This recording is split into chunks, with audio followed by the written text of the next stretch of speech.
What's up, guys? How's it going? Welcome to another episode of Abnormality. I am Chris, the Rev Caliph. I'm Kent Raz Rasmussen. How's it going tonight? We're here, you're here, in for another episode. Hear us kind of banter back and forth, talk about some good paranormal-related stuff. Let's do it. You sure? I'm ready. Are you ready? Maybe. I don't think you are. Okay, let's go. Okay. Topic number one, Kent. We're going to do Salem Paranormal History. No. No? We can. Yeah, let's do that. What do you want to discuss as far as Salem Paranormal History? How it got started? Well, how did we get started? You started this whole thing. So, how did we get started? I was sitting at home on my couch watching Ghost Hunters TV show and decided I wanted to try my luck in a cemetery. So I called up my brother, this man right here, and said, let's go play in a cemetery. And from there, we took off. It was kind of crazy, too, because I remember the night vividly. Like, I honestly remember what we were doing. We were sitting there. I was at home watching Moondog Saints. I remember getting a call from you, and I'm like, why is he calling me at like 10:30 at night? I'm chilling at home. And you were like, dude, we're going to go pull EVP. And I had no idea what it was. So I remember asking you, dude, what's EVP? You remember what you told me? No. Ghost voices. Right.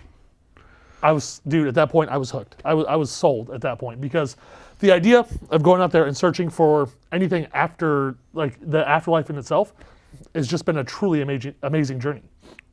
Yeah, it has. And the thing I loved about it the most was nobody really tapped into the market in the area.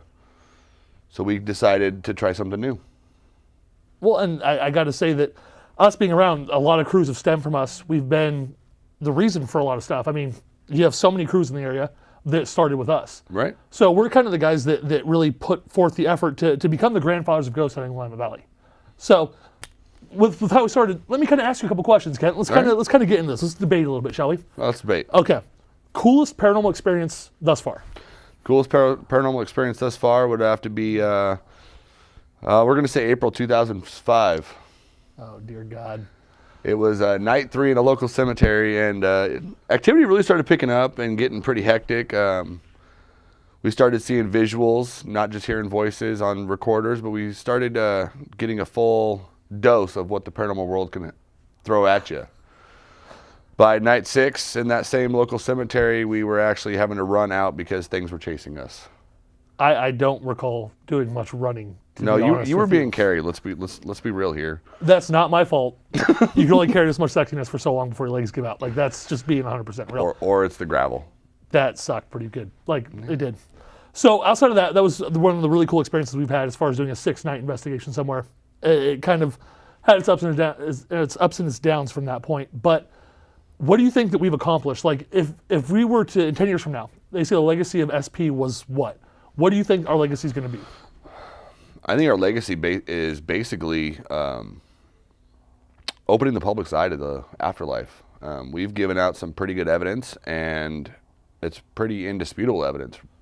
Nobody can really say that we made that up because it's full on. You've got full on sentences being spoken versus on your TV shows, you don't know if it's been edited, cropped in, whatever. You know, it's not that hard realistically to create an audio clip. But when you do it and you're not on a TV show, it's pretty hard to say that, oh, you created that when, let's be real here, we're both dumb and have no idea how to do it. Photoshop is not our friend at all. No, it's not. Well, that's what we got, people to do like magic like this for us. Yeah. So. And back there. I don't know if you call what they do magic, but hey, it kind of is what it is. They push buttons. So, yeah, 1, 2, 3. What do you think our legacy is? I think our legacy, honestly, is helping people. I mean, the one thing that we've kind of decided from the beginning of this was that at the end of the day, what we do is a public service. Mm-hmm. We go out there to help people understand more of what's happening in their home. We don't go in to scare them and say, oh, there's a demon here. Or we don't go in there to say, your floor is farting or whatever it is that's going on. We go in there to try to make sure they can sleep better in their home that night. So I hope that our legacy, above all else, outside of being just amazing human beings, because it's kind of what we do, that everybody realizes that our job was to go out there and help these people. Right. And I mean, over the last 11 years, I mean, can you even calculate in your brain how many families we've helped? How many people we've gone into their homes and legitimately changed their lives? No, I couldn't, because there's been so many. I mean, people call on us. We've got people that are still calling on us because they've moved to a new location and a new haunted location, and they want us to come back in and do what we did at the first location. Because even though we're not in the market to expel, somehow when we come in and do our investigation, they leave on their own. So the house tends to become a lot less heavy feeling.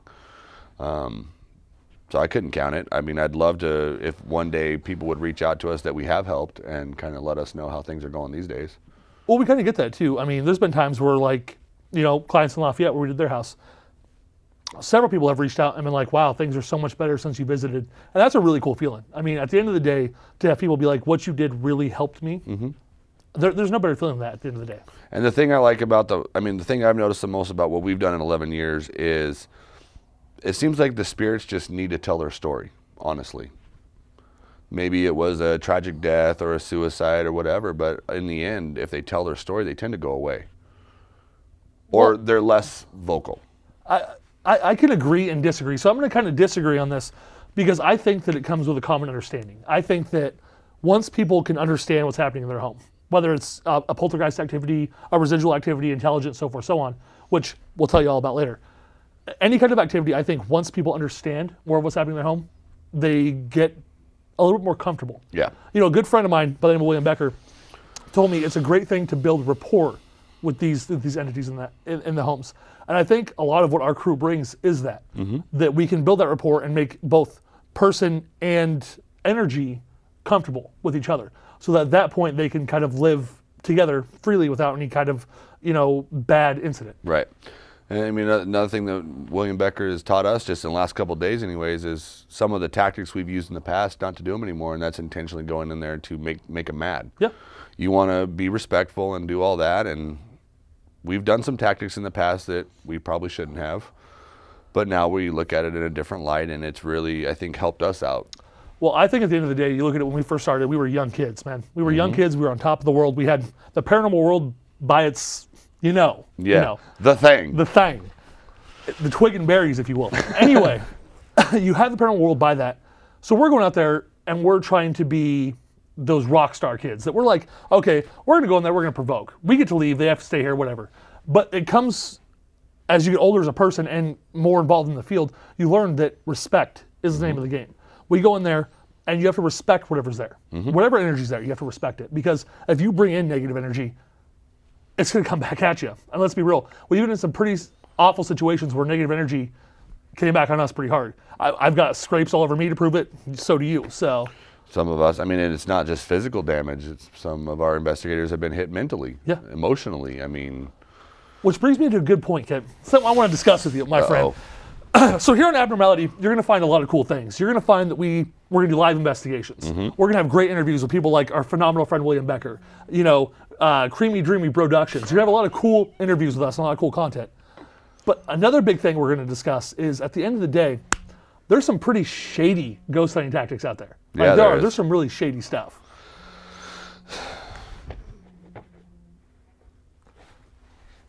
That was awkward. So with that, let's talk about new ghost hunters, you know, the kids that were our age when we started, going into demonic hunts, Kent. Let's discuss this. Let me ask you a question. You're 18 years old, right? You've just gotten in the field. You've got your brand new voice recorder. You've got this really cool, Canon digital camera. You've got your handheld Sony night vision camera. You go into a house and there's demonic activity. As a kid, you walk in there and you think, oh, this is going to be awesome. I'm pumped. We're going to go in there. We're going to catch this. I'm old now. I'm old. You're old. I mean, we're graying. We're still good looking, but we're old. Yeah, At the end of the day, though, you look at it, why would you want to put yourself in that position? Because the reason why people get into this industry now is, one, they've seen what we've accomplished and these other TV shows have accomplished, and they don't realize how much pressure it actually puts on you in your life. When you're walking into a demonic hunt, first off, if you remotely think it's demonic, don't walk in there. What does it they say how ghost hunters? If in doubt, get the out. Pretty much. If you think that it's something, first off, your residual haunts, they don't care that you're there because they're just on a loop. Intelligent, they're going to talk to you. Poltergeist, they may throw a vase at you. Demonic, they just want to hurt you. That's their goal in life. So if somebody calls you and says, I've got this demon in my house, don't question them. Just agree and tell them that it's above your pay grade. As ghost hunters or paranormal investigators, what we do is we investigate claims of the paranormal, not normal stuff. I've been doing this long enough to tell you that if you're one of those people that are out there excited to go into a demon hunt, stop.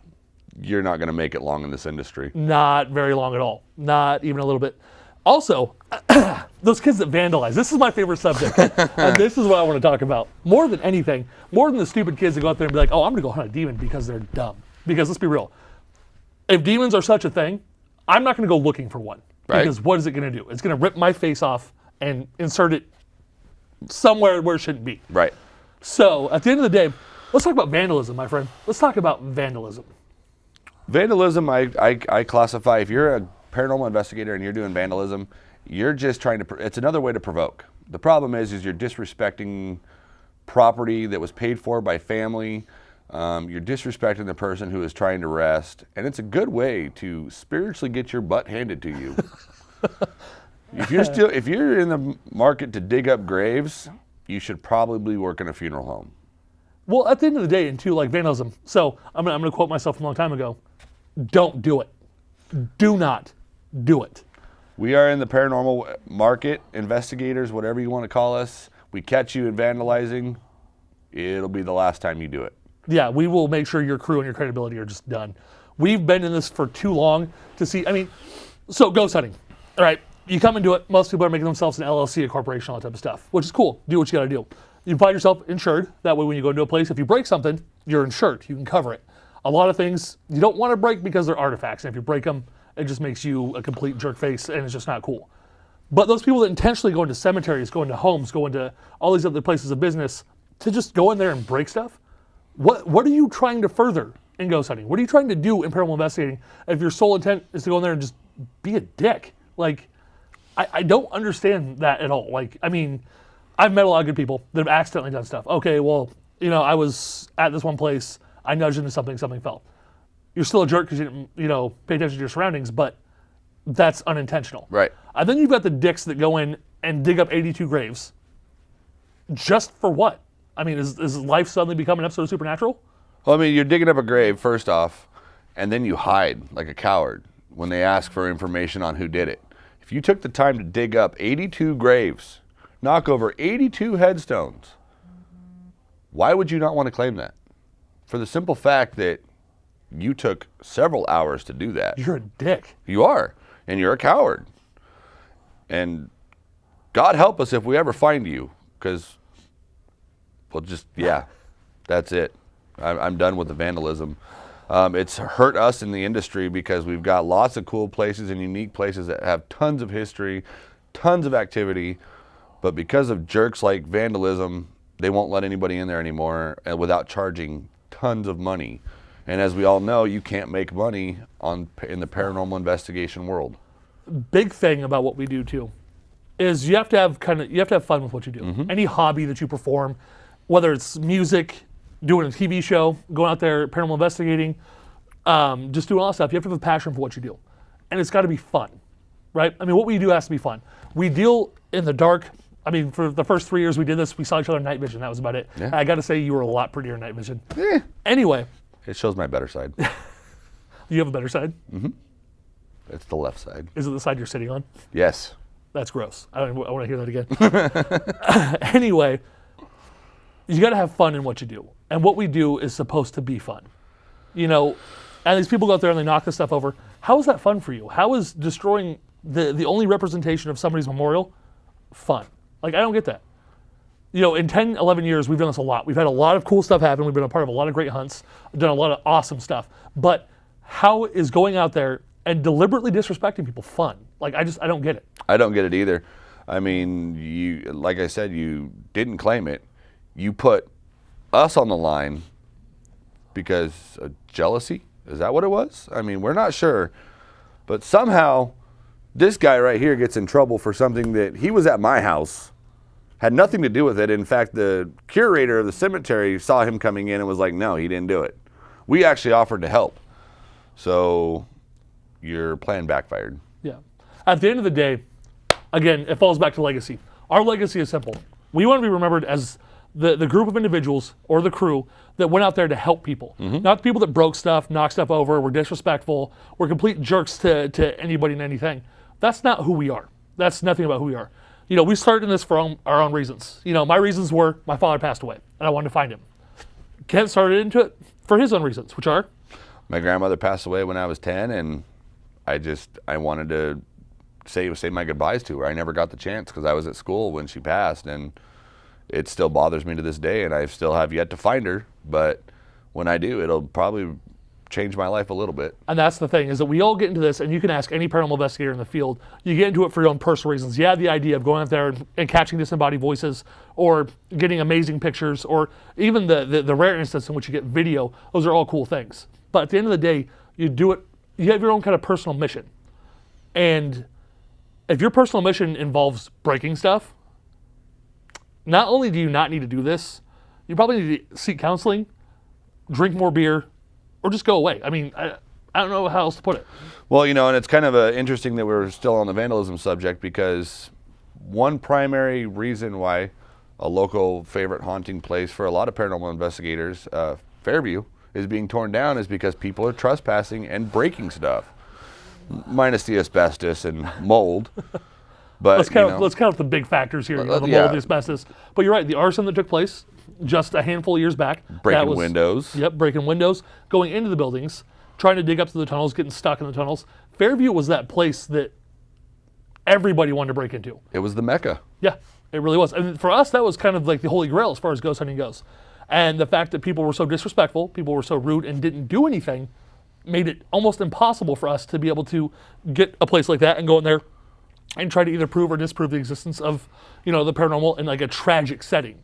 Because let's be real, Fairview was a tragic setting. Yeah, it was. And there's more coming from us on the Fairview side that nobody knows about except for us, because we've done the research. But we won't talk about that right now. We don't want to give too much away.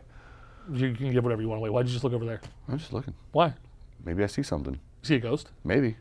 William, is there a ghost in here? Yes. See? Okay, that was a bit creepy.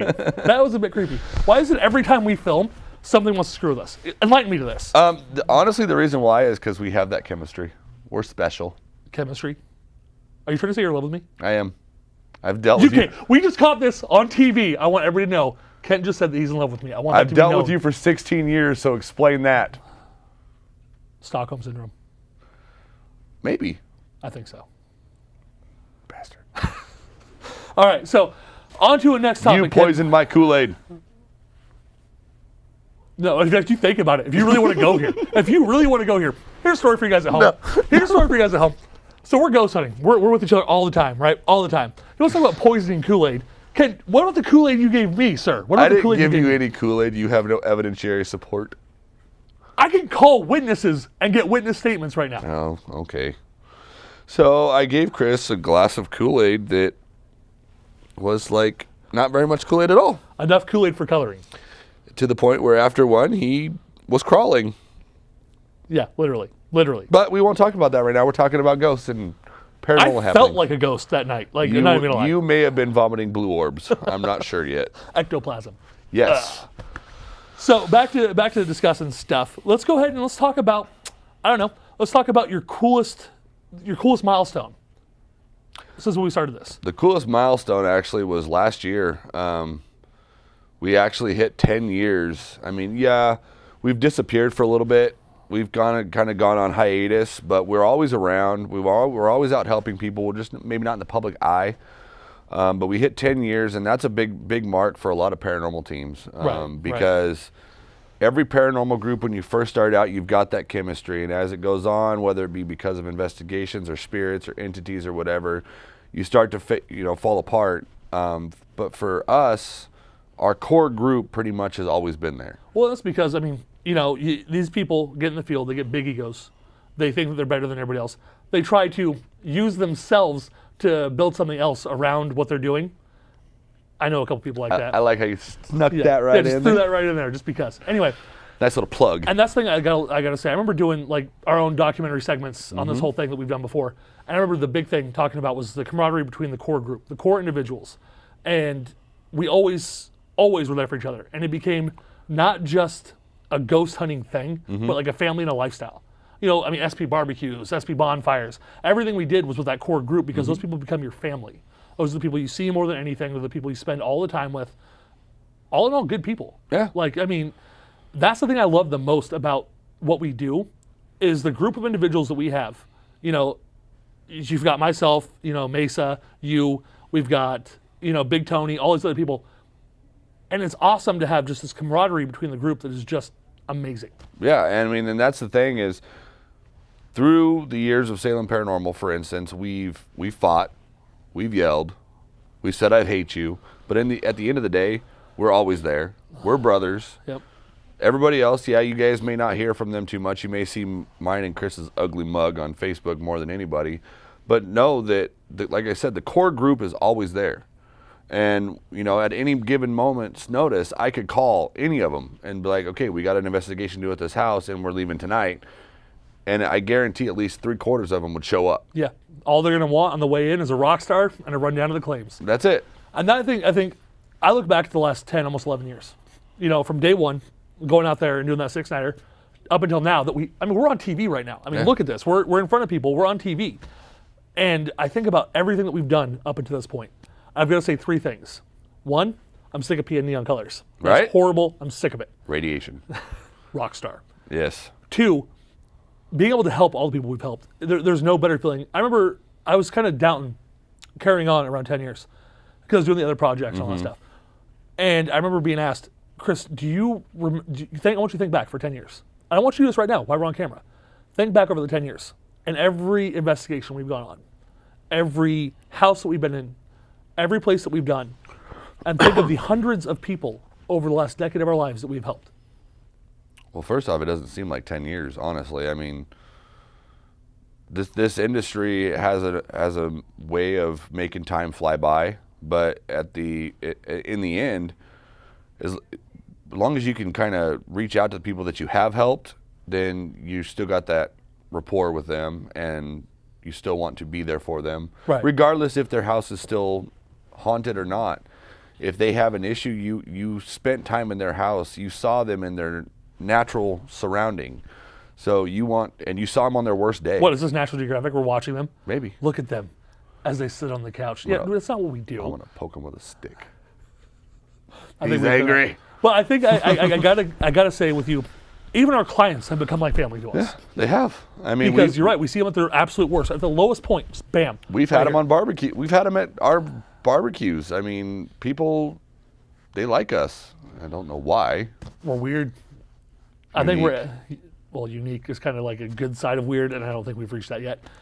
But that's the thing, is that anybody who's intrigued with ghost hunting, anybody that wants to come out and hunt, we encourage you guys to hit us up. We encourage you guys to go to the website, drop us a line, Facebook, all that type of stuff. Hit us up and let us know, because we really, if we can help ghost hunters learn about the proper ways of investigating this field, the proper ways to do things, we would love to help in that, just in that alone. I think that over 10 years, we've collected quite a bit of knowledge. Yeah. I think that we've become the kind of people that would love to help other people. Holy mother of God. That was a huge human being that I just saw. Anyway. What up, dog?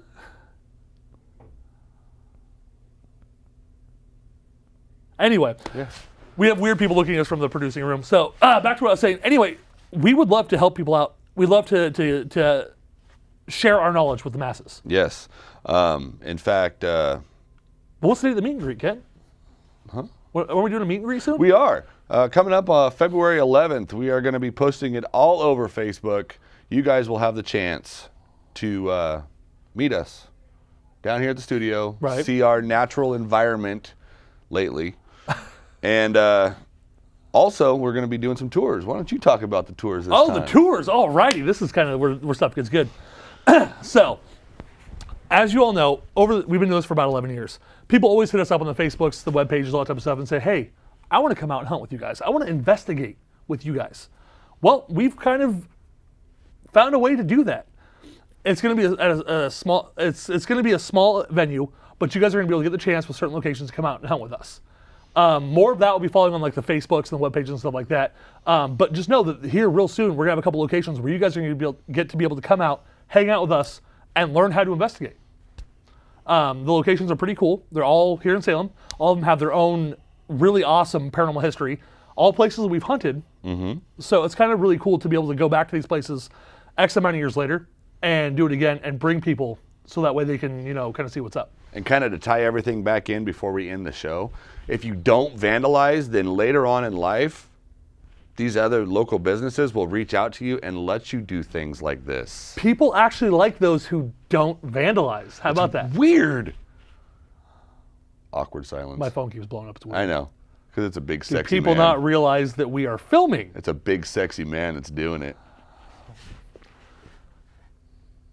Anyways, while Chris is over here checking his phone, because he's that kind of person, basically the bottom line for us is, if you guys have questions, reach out to us. Hit us up on Facebook, do whatever. That was gross. Don't be afraid. Don't act like we're unreachable. Obviously, many people on Facebook know that we are very much there. Here's a big thing too, okay? I want to express this. What we do is fun. What we do is we have fun. We like to go out there, we like to make jokes, have good friends, tell really, really horrible, inappropriate stories. That we will not discuss on camera. Especially with William, because William has always got a way to just throw it back at us. And this is TV PG. Is it PG? PG. NC-17. Triple X. That escalated to a weird place very quickly. Anyway, the big thing is what we do is fun. And so long as it's fun, we're going to continue doing what we do. We've been around for 11 years. We're hoping for probably until we're dead.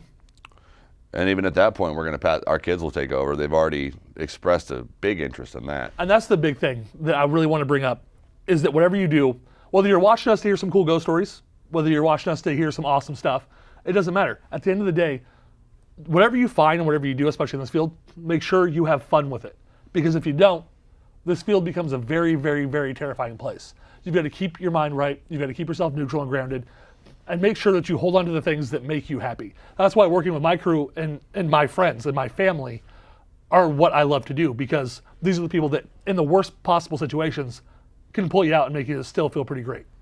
Yeah, and the other thing to remember when you're out on these investigations, guys, because we've learned our lessons valuably, and actually William Becker helped us out.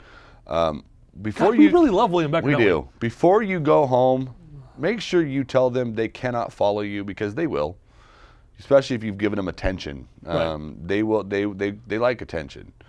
They're trying to tell their story, and if you don't let them know that they have to stay Wait, are we there. talking about people or ghosts? Ghosts. Okay, because people are attention whores too. So. They are.